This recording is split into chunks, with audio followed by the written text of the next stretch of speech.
আল্লাহ আমাদের রব, আল্লাহ আমাদের রাজ্জাক, আল্লাহ আমাদের মালিক, যিনি বানিয়েছেন সমস্ত অধিকার ক্ষমতা আমাদের উপরে তার, ঠিক কিনা বলেন? আখিরাতে একটা দল হবে জান্নাতি আর একটা দল হবে জাহান্নামী। দুনিয়াতে যত দল যত মত থাকুক না কেন, আল্লাহ তাআলাও বলেন দুনিয়াতে দল মূলত দুইটা। কয়টা? একটু জবাব দিয়েন, কয়টা? দুইটা। মুসলমানদের মধ্যে থেকেও শয়তানের দলের লোক হতে পারে। আল্লাহ সুবহানাহু ওয়া তাআলা সেই জন্য প্রথমে শয়তানের দলের লোক কারা তাদের পরিচয় আল্লাহ তাআলা দেন। আল্লাহ তাআলা বলেন, ইস্তাহওয়াযা আলাইহিমুশ শাইতানু ফাআনসাহুম যিকরাল্লাহ উলাইকা হিজবুশ শাইতান। আল্লাহ রাব্বুল আলামিন বলেন শয়তান তাদের উপরে চেপে বসেছে। ইস্তাহওয়াযা আলাইহিমুশ শাইতান ফাআনসাহুম যিকরাল্লাহ, শয়তান তাদের উপরে চেপে তাদেরকে আল্লাহ তাআলার স্মরণ থেকে গাফেল বানায় দিয়েছে। 200 কোটি মুসলমান থাকতে পারে, প্রভাবশালী সম্পদশালী হাজারো শত শত শাসক থাকতে পারে, কিন্তু শয়তান যখন কারো কাঁধে বসে নিয়ন্ত্রণ নিয়ে নেয়, সে তখন শয়তান যা বলে সে সেইটাই করে। আপনারা হয়তো মাঝে মধ্যে দেখে থাকবেন, দেখেছেন কিনা জানি না, আমরা ঢাকাতে মাঝে মধ্যে দেখি বিশাল বিশাল হাতি, 1.5 তলা 2 তলা সমান উঁচু এক একটা হাতি। ওই হাতির উপরে একেবারে চিকুন গঠনের ছোট্ট একটা ছেলে হাতির উপরে বসে থাকে, আর একটা লাঠি দিয়া হাতিকে নিয়ন্ত্রণ করে। ডানে যাইতে বললে ডানে যায়, বামে যাইতে বললে বামে যায়। এই বিশাল দেহি হাতিটাকে যে পরিচালনা করে, বলেন তো তার শক্তিটা হাতির মতো নাকি? তার শক্তিটা হাতির মতো না, কিন্তু এরপরেও এত দুর্বল গঠনের একটা মানুষ কেন হাতিকে নিয়ন্ত্রণ করতে পারে? এর একটা কারণ হতে পারে, 1 নাম্বার, হাতি তার নিজের শক্তি সামর্থ্যের ব্যাপারে তার অনুধাবন নাই, জানা নাই। ও মনে করে আমার ঘাড়ের উপরে বৈশা আমাকে যে চালায় সে নিশ্চয়ই আমার চাইতে শক্তিশালী হবে, বিদায় এই জন্য আমার ঘাড়ে বৈশা থাকে। হাতি যদি বাস্তবে বুঝতে পারতো আমাকে যে চালায় সে এতটা দুর্বল, সুর দিয়ে একটা চাপ দিলে আলু ভর্তার মতো হয়ে যাবে, তাহলে কিন্তু হাতি তার উপরে বসে থাকা লোকটার কাছে বশ মানত না। মুসলমানদের অবস্থা ওই রকম। আল্লাহ তাআলা শক্তি দিয়েছে, সামর্থ্য দিয়েছে, কিন্তু যখন কাঁধের উপরে শয়তান চেপে বসেছে, মুসলমান আল্লাহকে ভুলে গেছে, ঈমানি শক্তির কথা ভুলে গেছে। এই জন্য শয়তান ওই মুসলমানদেরকে যেভাবে চালায় তারা সেভাবেই চলে। আল্লাহ তাআলা সেই কথা বলেন, ইস্তাহওয়াযা আলাইহিমুশ শাইতানু ফাআনসাহুম যিকরাল্লাহ, শয়তান তাদের উপরে চেপে বসেছে, তাদেরকে আল্লাহর স্মরণ থেকে গাফেল বানায়া দিয়েছে। যাদের ঘাড়ে শয়তান চাপলো আল্লাহ তাআলার বিধিবিধানকে ভুলায়া দিল।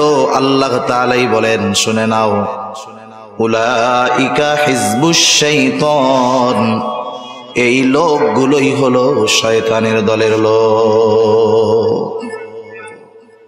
আল্লাহ তাআলা বান্দার প্রতি কত মেহেরবান, দয়ালু। শয়তানের সাথে আমাদের সম্পর্ক কি আল্লাহ তাআলা এটা জানায় দিয়েছে।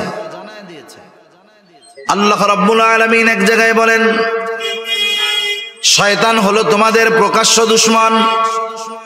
আল্লাহ রাব্বুল আলামিনের আদেশে সব ফেরেশতারা আদম আলাইহিস সালামকে সিজদা দিল।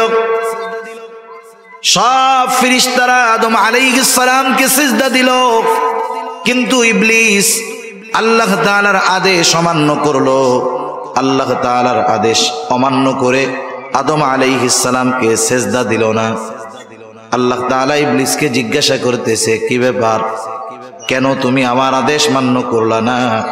ক্বালা মা মানাআকা আন তাসজুদা লিমা আমারতুক ক্বালা আনা খায়রুম মিন খলাকতানি মিন নারিন ওয়া খলাকতাহু মিন তিন। শয়তানকে আল্লাহ তাআলা জিজ্ঞাসা করে, কোন জিনিস তোমাকে আমার এই আদেশ মানতে বাধা প্রদান করলো? শয়তান এবার আল্লাহ তাআলার এই নির্দেশ অমান্য করার যুক্তি আল্লাহ তাআলার সামনে পেশ করে বলতেছে, খলাকতানি মিন নার, সিজদা না করার কারণ হইল আনা খায়রুম মিন, আমি তার চাইতে ভালো, এই জন্য আমি তাকে সিজদা করি নাই। ভালো কেন? খলাকতানি মিন নার, আপনি আমাকে আগুন থেকে সৃষ্টি করেছেন, ওয়া খলাকতাহু মিন তিন, আর তাকে মাটি থেকে সৃষ্টি করেছেন। প্রত্যেকটা জিনিসের একটা মৌলিক বিষয় আছে।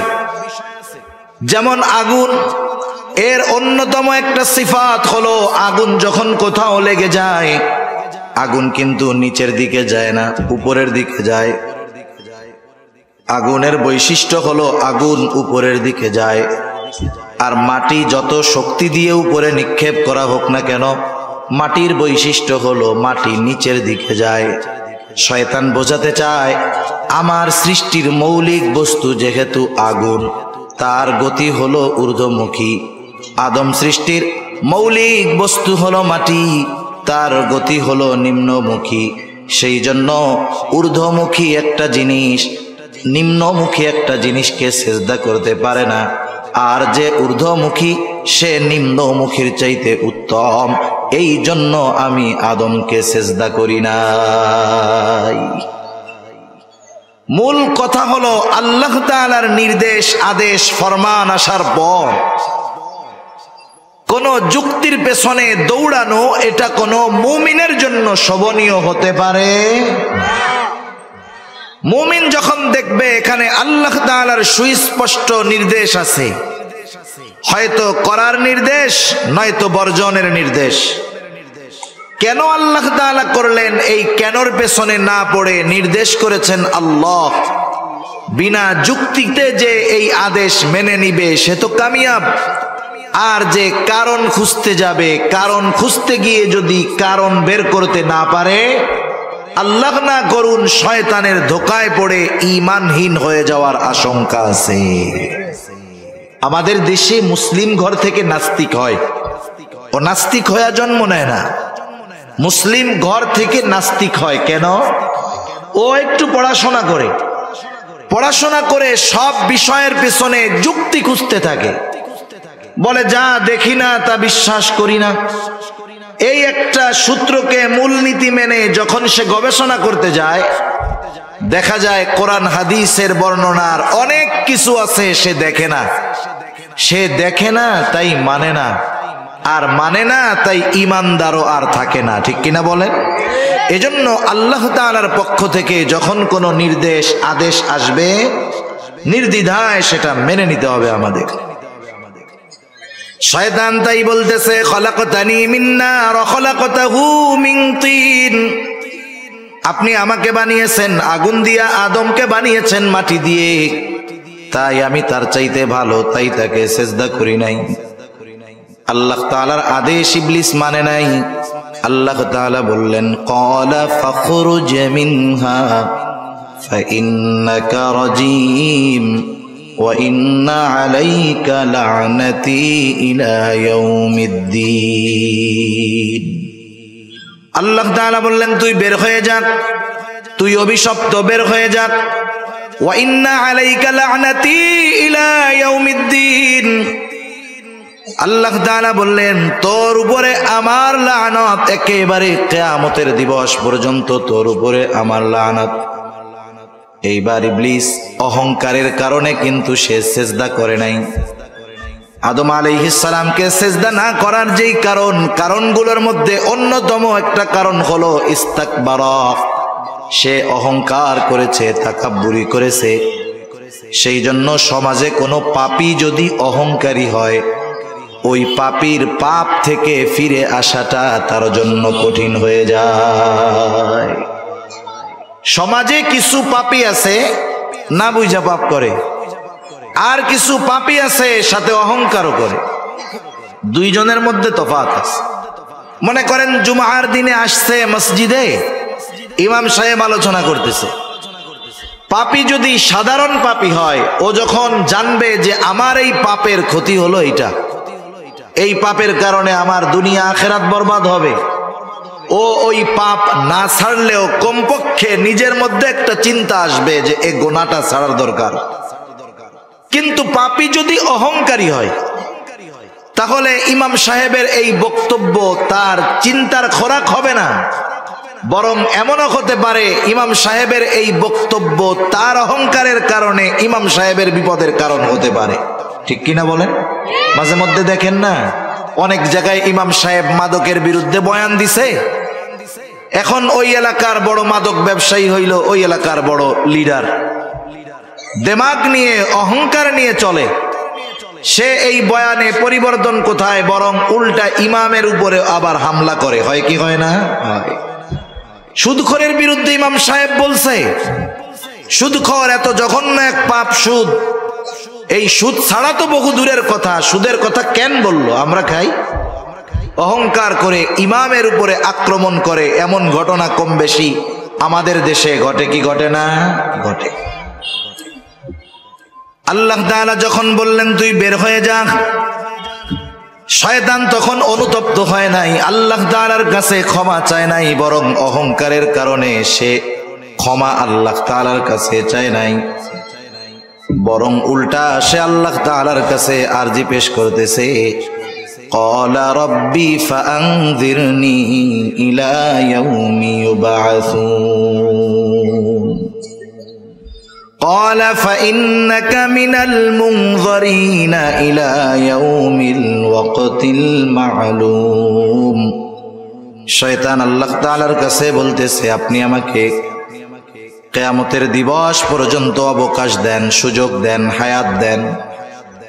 কারণ যেই বনি আদমের কারণে আমার উপরে লানাত, আমার সব আমল বরবাদ হয়ে গেল, ওই বনি আদম দুনিয়ার মধ্যে কিয়ামত পর্যন্ত আবাদ করবে। বনি আদম মানুষের আদি পিতা আদমের সাথে যেহেতু আমার দুশ্মনী, এ দুশ্মনী আদম পর্যন্ত শেষ নয়। আদমের বংশধর যেহেতু কিয়ামত পর্যন্ত দুনিয়ায় থাকবে। আয় আল্লাহ, রব্বি আনযিরনি ইলা ইয়াউমি ইউবআসুন, আপনি আমাকেও পুনরুত্থান দিবস পর্যন্ত অবকাশ দিয়ে দেন। ওরা যতদিন থাকবে দুনিয়ায় আমিও থাকতে চাই। এ দুশ্মনী চলবে। এ দুশ্মনী ওর বাবার সাথে শুধু তা নয়, কিয়ামত পর্যন্ত এই আদমের বংশধর দুনিয়ায় থাকবে, সকলের সাথেই আমার দুশ্মনী। এই দুশ্মনী যে আছে শয়তানের সাথে, স্মরণ করিয়েছেন কে? কথা বলেন না কেন? কে? আরো জোরে বলেন কে? আল্লাহর নাম বলতে কষ্ট হয় মনে হয়, ওই কোনার মানুষগুলোর একটু কষ্ট কষ্ট লাগে।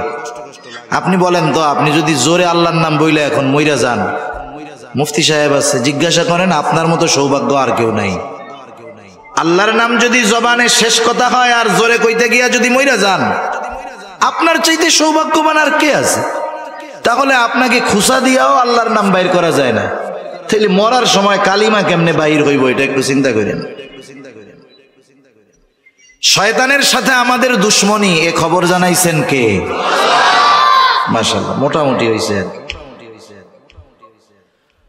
আল্লাহ তাআলা সে কথা জানায় দেন। ইবলিস আল্লাহ তাআলার কাছ থেকে পুনরুত্থান দিবস পর্যন্ত অবকাশ চেয়ে নিয়েছে, হায়াত চেয়ে নিয়েছে। আল্লাহ তাআলাও বললেন যে যাও, তোমাকে নির্দিষ্ট মেয়াদ পর্যন্ত অবকাশ দেওয়া হলো, ইলা ইয়াউমিল ওয়াক্তিল মা'লুম।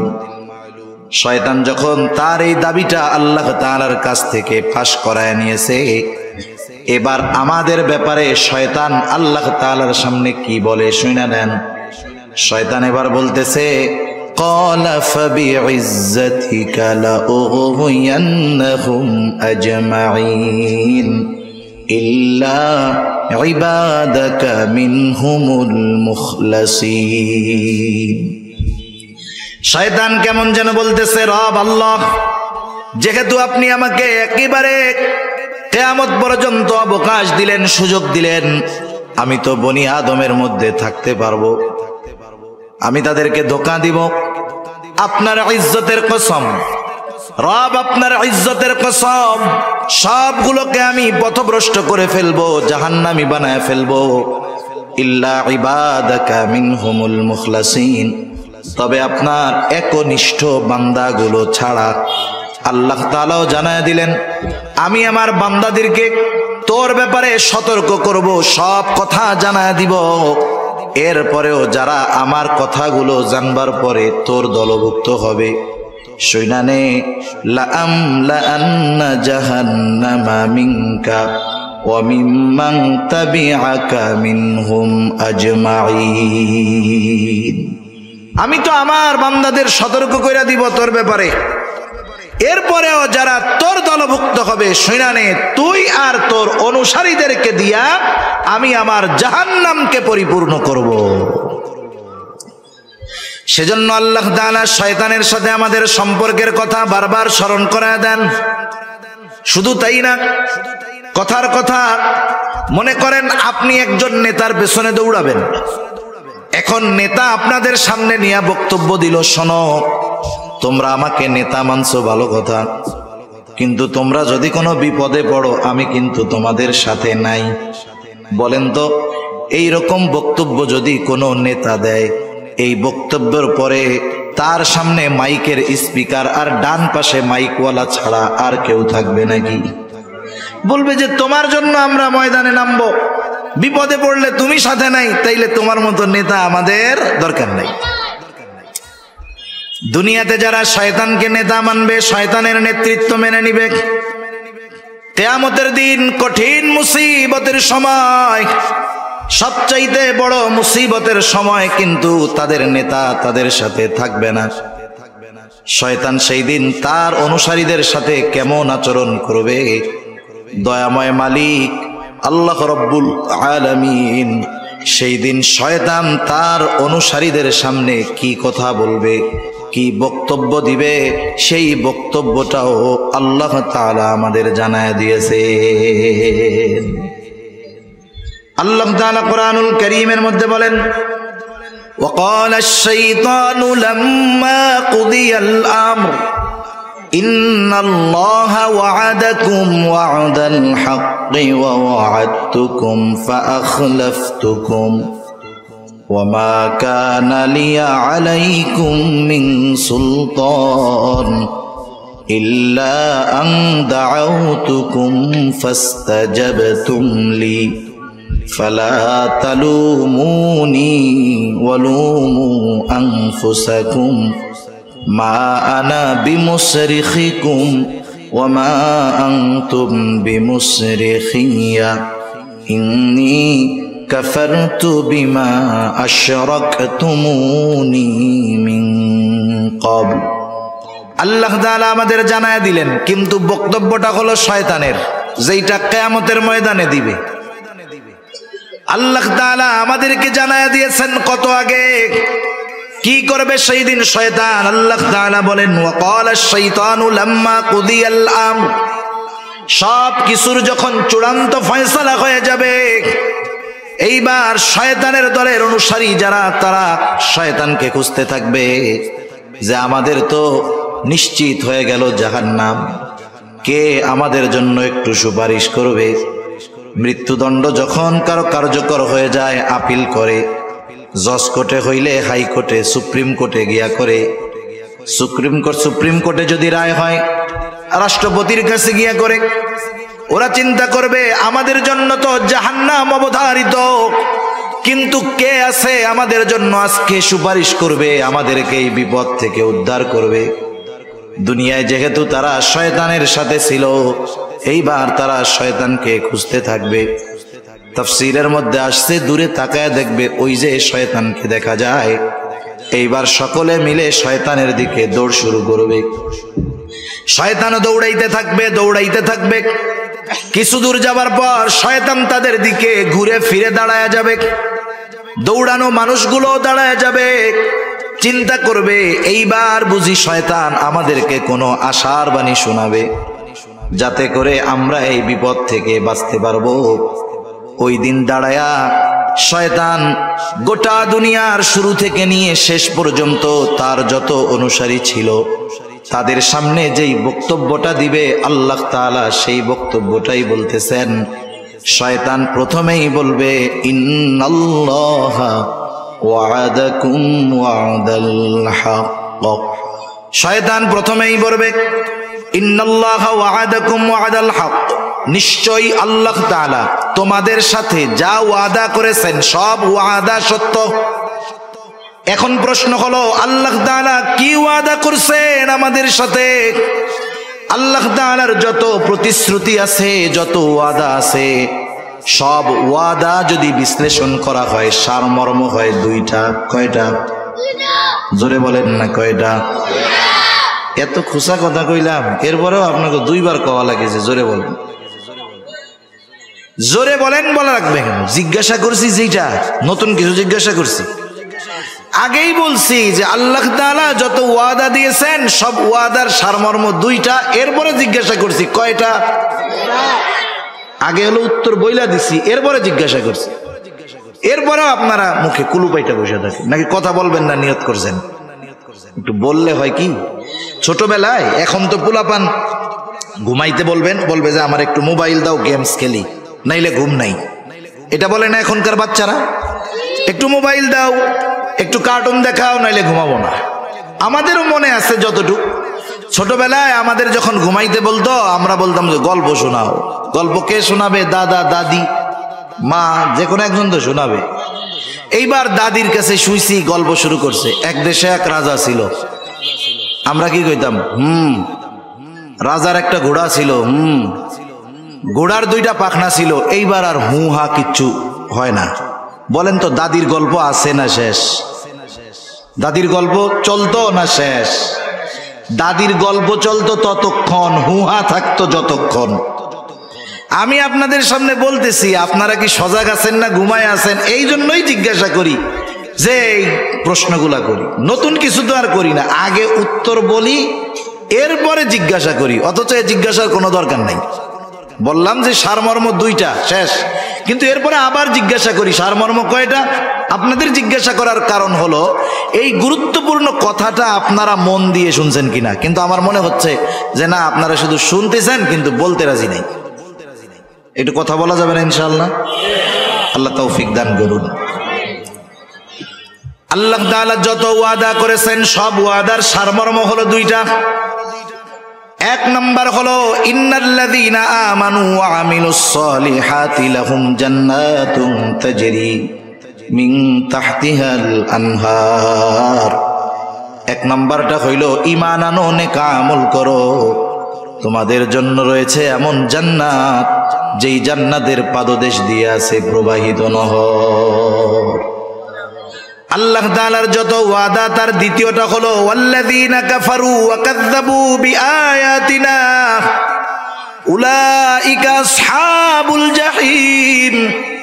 আল্লাহ তাআলার যত ওয়াদা আছে সব ওয়াদার দ্বিতীয়টা সারমর্ম হলো যারা আল্লাহ তাআলার আয়াত সমূহকে মিথ্যা প্রতিপন্ন করে, আল্লাহ তাআলার নিদর্শন সমূহকে মিথ্যা প্রতিপন্ন করে, আল্লাহর সাথে কুফরি করে, ঈমান আনে না, নেক আমল করে না, তারা হলো আসহাবুল জাহিম। তাদের ঠিকানা হলো জাহান্নাম। এটা হলো আল্লাহ তাআলার সকল ওয়াদার একেবারে সারাংশ, মূল কথা। এই কথাই শয়তান মনে করায় দিবে আল্লাহ তাআলা ওয়াদা দিয়েছিল ঈমান আনো, নেক আমল করো, জান্নাত। ঈমান আনো নাই, নেক আমল করো নাই, জাহান্নাম। এই ওয়াদাটা আল্লাহ তাআলা দিয়েছিলেন, নিশ্চয়ই আল্লাহ তাআলার এই ওয়াদা সত্য, কোনো সন্দেহ নাই।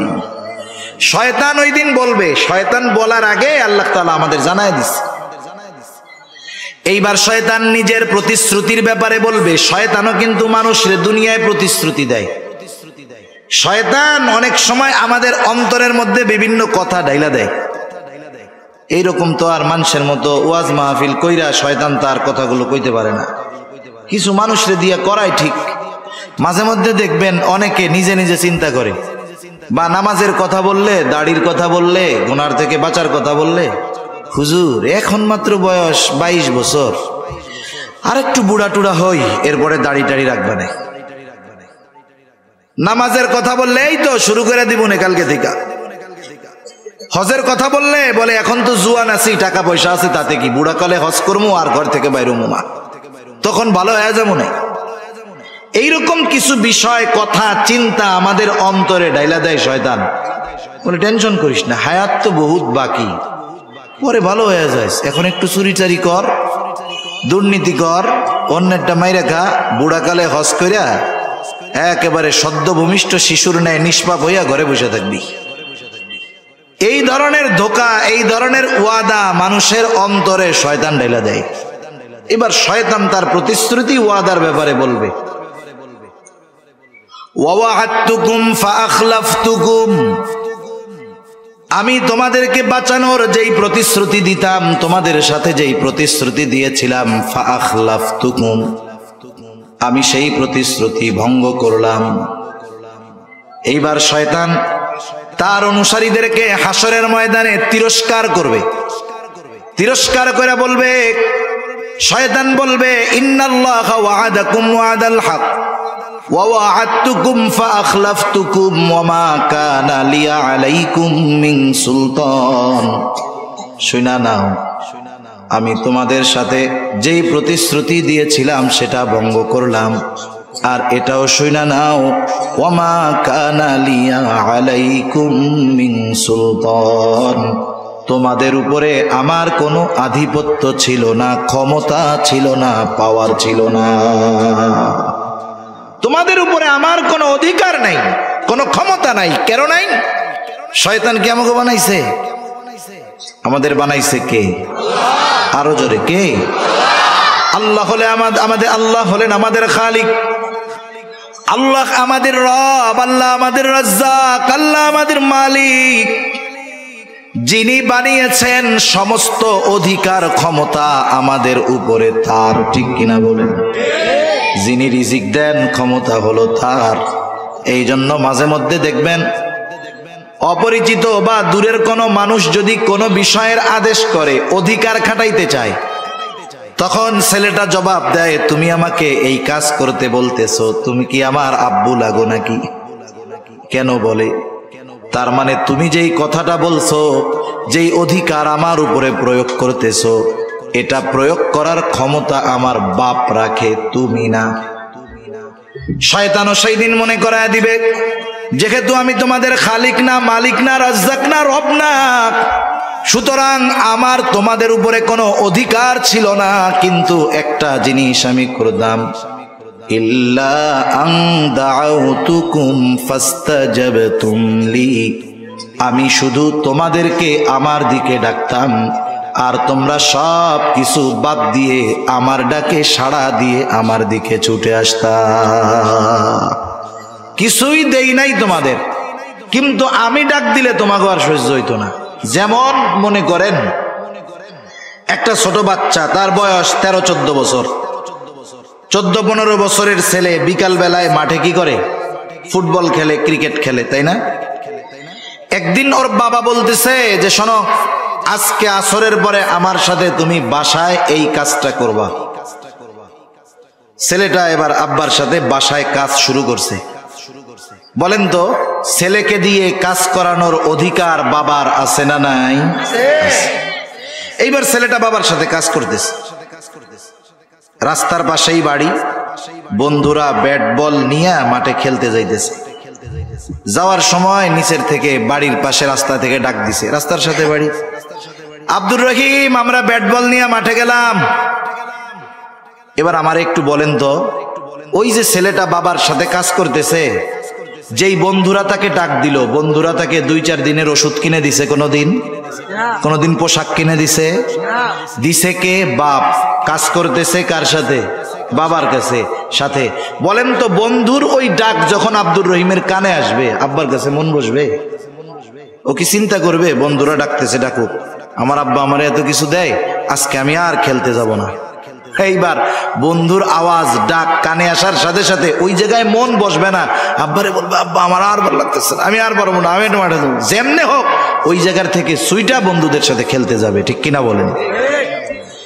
শয়তান এইরকমই মনে করায় দিবে, শোনক আমি কিছুই দেই নাই, কিছুই করি নাই, কোনো অধিকার তোমাদের উপরে নাই, শুধু ডাক দিতাম যে আমার দিকে আসো, তোমরা সব কিছু ছাইড়া আমার দিকে চইলা আসতা।